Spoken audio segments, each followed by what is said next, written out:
मुंबई शहर में चोरियां बहुत बढ़ गई थी। हर दिन एक चोर किसी घर में चोरी कर रहा था।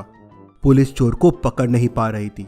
पुलिस ने हार मान के डिटेक्टिव मेहुल को फोन लगाया।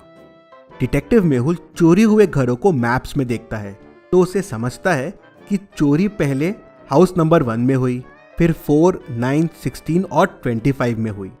वो समझ जाता है कि अगली चोरी कहाँ होने वाली है। कैसे? क्या आप बता सकते हैं अगली चोरी कहाँ होने वाली है? ध्यान से सोचिए और आपका आंसर कमेंट कर दीजिए।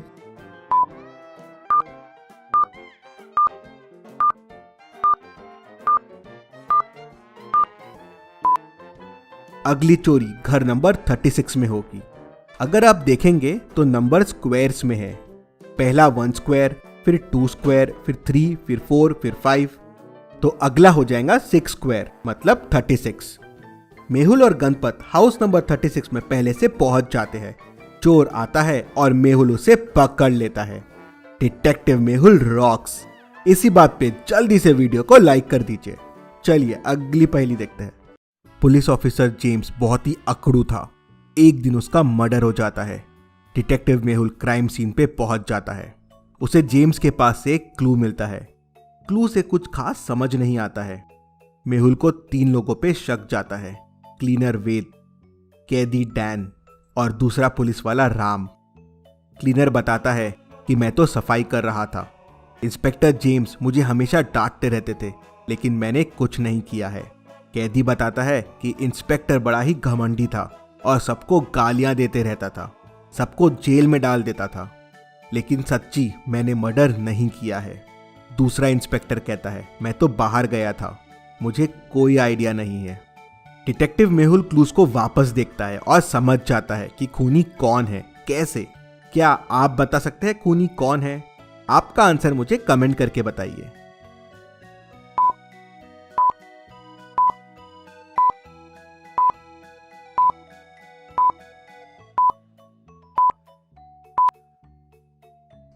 खूनी वेद है।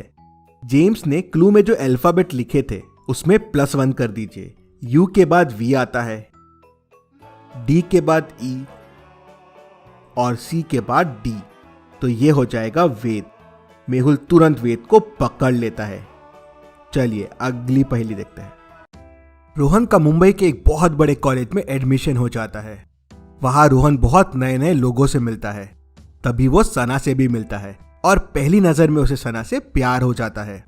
लेकिन सना रोहन को बिल्कुल भाव नहीं देती और कहती है कि उसका पहले से ही बॉयफ्रेंड है।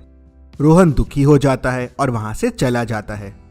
अगले दिन जब सना और उसका बॉयफ्रेंड कॉलेज से आ रहे होते हैं तो कुछ गुंडे उन्हें घेर लेते हैं। गुंडों को देख उसका बॉयफ्रेंड वहां से भाग जाता है। सना डर जाती है। गुंडे उसका फोन छीन लेते हैं, उसका पर्स छीन लेते हैं। तभी वहां से रोहन भी गुजर रहा होता है। उसका ध्यान सना पे जाता है।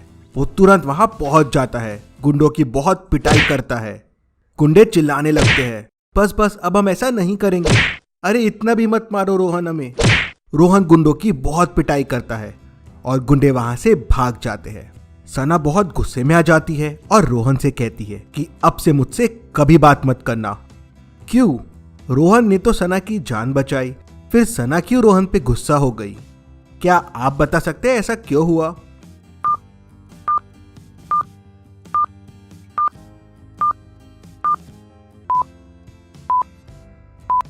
चलिए इसका आंसर देखते हैं। गुंडे रोहन के भेजे हुए ही थे, क्योंकि एक गुंडा चिल्लाता है रोहन इतना भी मत मार मुझे। गुंडे को रोहन का नाम कैसे पता चला वहीं सना को समझ जाता है। चलिए अगली पहेली देखते हैं। मुंबई में एक ब्यूटी कॉन्टेस्ट चल रहा था। सना ब्यूटी कॉन्टेस्ट जीत जाती है। करीब 10 बजे कॉन्टेस्ट खत्म होने के बाद सना वॉशरूम जाती है। वॉशरूम में सना का मर्डर हो जाता है। मर्डर को सॉल्व करने के लिए डिटेक्टिव मेहुल क्राइम सीन पे पहुंच जाता है। मेहुल 2 चीजें ऑब्जर्व करता है। पहली, सना का क्राउन गायब है और दूसरी, सना की वॉच टूट गई है। मतलब सना और मर्डरर के बीच हाथापाई हुई है। वॉच में 10:04 हुए हैं, मतलब अराउंड उसी टाइम सना का मर्डर हुआ है। मेहुल 3 लोगों से पूछताछ करता है। पहली कंटेस्टेंट, वो कहती है सर मैं तो मेरे बॉयफ्रेंड के साथ फोटोज ले रही थी, ये देखिए मेरे फोटोज। कैमरामैन कहता है, सर मैं तो यहीं सारे कंटेस्टेंट्स के फोटो ले रहा था, मुझे मर्डर के बारे में कुछ नहीं पता है। ऑर्गेनाइजर कहता है, सर मैं तो मेरी वाइफ से बात कर रहा था, ये देखिए मेरा फोन, मुझे भी मर्डर के बारे में कुछ नहीं पता है। तीनों की बातें सुनने के बाद और क्लूज को समझने के बाद मेहुल समझ जाता है कि कौन झूठ बोल रहा है और कौन खूनी है। ध्यान से क्लूज को देखिए और जल्दी से आपका आंसर कमेंट कर दीजिए।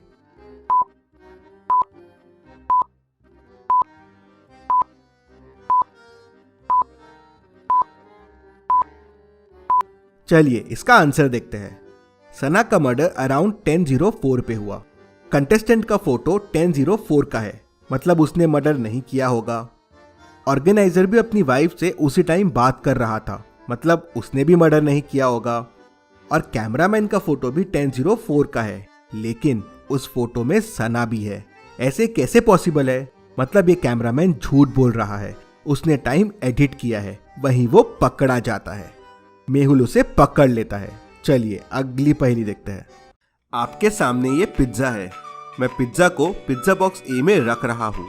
अब मैं इन्हें घुमाऊंगा, आपको बताना है ये वाला पिज्जा बॉक्स कहाँ रहता है। ये थोड़ा टफ है तो ध्यान से देखिएगा। तो चलिए शुरू करते हैं।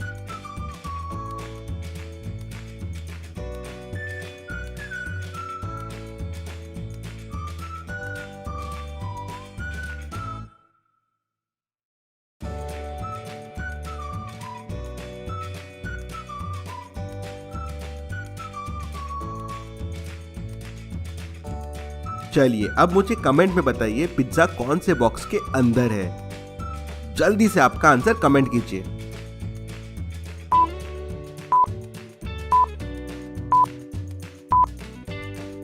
मैं इसका आंसर आपको लास्ट में बताऊंगा। तो चलिए अगली पहेली देखते हैं। रोहन ऑफिस ट्रिप के लिए बाहर जाता है, तभी धमाका सिंह उसकी वाइफ को किडनैप कर लेता है और अपने लैब में लेके चले जाता है। वो रोहन को मैसेज करता है कि 1 करोड़ रुपए मुझे ला के दो, नहीं तो मैं तुम्हारी वाइफ को एनिमल बना दूंगा। रोहन तुरंत ट्रिप से वापस आ जाता है और 1 करोड़ रुपए लेके धमाका सिंह के पास पहुंच जाता है। धमाका सिंह कहता है कि तुम्हारी वाइफ के मैंने 4 क्लोन्स बना दिए हैं, सब में कुछ डिफेक्ट है, अपनी वाइफ पहचानो और लेके जाओ। रोहन ध्यान से 5 को देखता है और अपनी वाइफ को पहचान लेता है। क्या आप बता सकते हैं रोहन की वाइफ कौन सी है?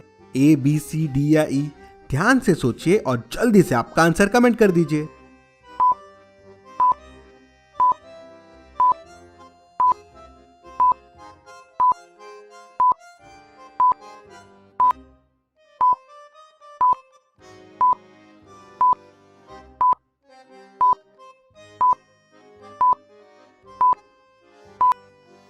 रोहन की वाइफ को दिल नहीं है तो फर्स्ट वाली नहीं है, सेकंड की फिंगर मिसिंग है, थर्ड की नोज मिसिंग है और फोर्थ की आईब्रोज मिसिंग है, तो फिफ्थ वाली रोहन की वाइफ है।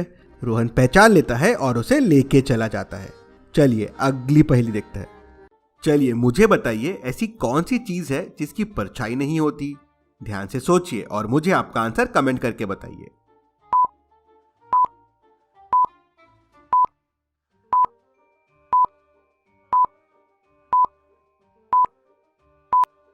और इसका सही जवाब है सड़क, रोड।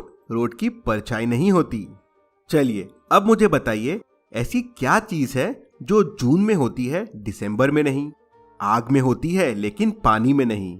सोचिए सोचिए और आपका आंसर कमेंट कीजिए।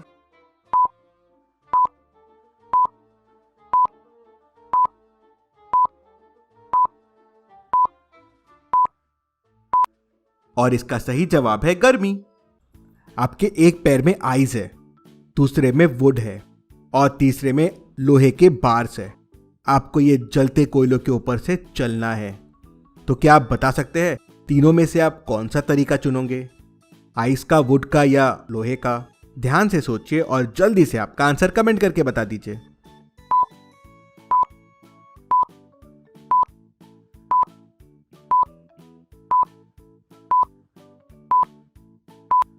अगर आपने लोहा चुना तो लोहा तुरंत गर्म हो जाएगा और आप उसे पहन के चल नहीं पाओगे, तो लोहे से आप क्रॉस नहीं कर सकते। आप वुड पहन के क्रॉस कर सकते हैं। Would bad conductor of heat और इलेक्ट्रिसिटी होता है। तो गर्माहट आपके पैरों तक नहीं पहुंचेगी। आप आइस लेके भी क्रॉस कर सकते हैं। हीट के वजह से आइस वेपर्स बन जाएंगे, आपके पैरों और कोयलों के बीच में वो वेपर्स आ जाएंगे, तो उसके वजह से आपको गर्माहट नहीं लगेगी और आप पार कर लेंगे। तो आइस और वुड से आप कोयलों को पार कर सकते हैं। चलिए अब पिज्जा बॉक्स वाले का आंसर देख लेते हैं, और पिज्जा है बॉक्स ए के अंदर। ऐसी और पहेलियों के लिए चैनल को सब्सक्राइब करके बेल आइकन प्रेस कर दीजिए। Thank you.